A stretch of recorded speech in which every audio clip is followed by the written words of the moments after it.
Dr. Muhammad Munir. He joins me from Lancaster, where he's a virologist and lecturer in biomedicine at Lancaster University in the UK. Doctor, good to have you on the program. So 700,000 deaths in the US. It's an alarming figure, but one that almost seems inevitable for a country the size of the United States and the rate of testing there. Globally, we're reaching almost 1 million.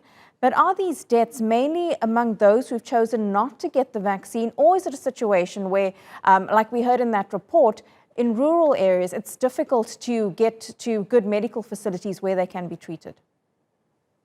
Yes, absolutely. You're absolutely right, because the United States population is only 4% of the world population, whereas the 20 to 25% of total deaths and number of cases are reported only in the United States. So definitely something went wrong down the line of the pandemic. And I think one of the major contributing factors, beside other the response in early stage of the pandemic, is really the vaccination ratio.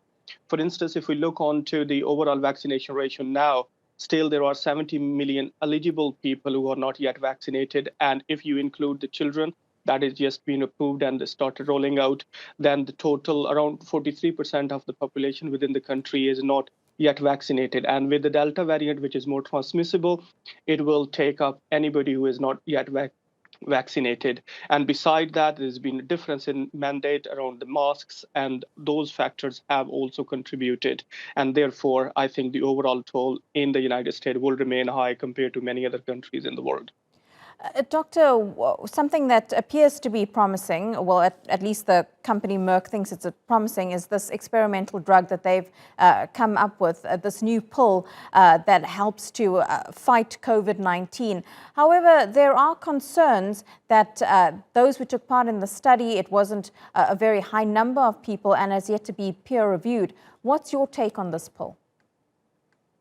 Well, the drug that Merck is proposing to be very effective has been first developed against influenza. So it has a certain track record of safety. So the number of people that have been enrolled within this phase 2 and phase 3 trial combined was around 775.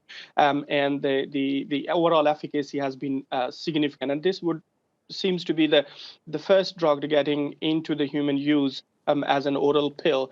The overall number has been relatively small, but given the impact of it, for example, 17% death compared to 14 in placebo control, that clearly indicates that it has a substantial effect onto the saving lives from dying or getting into the hospital. And this is really important to highlight. While it is a good and maybe a future of handling this pandemic, yet vaccines would remain the first choice to prevent the infection to have it happen at the first place. But if somebody would get infection, the drugs like the one that is being proposed by Merck would be a solution moving forward. Dr. Munir, great to get your response on all of that. Thank you so much. Thanks for having me.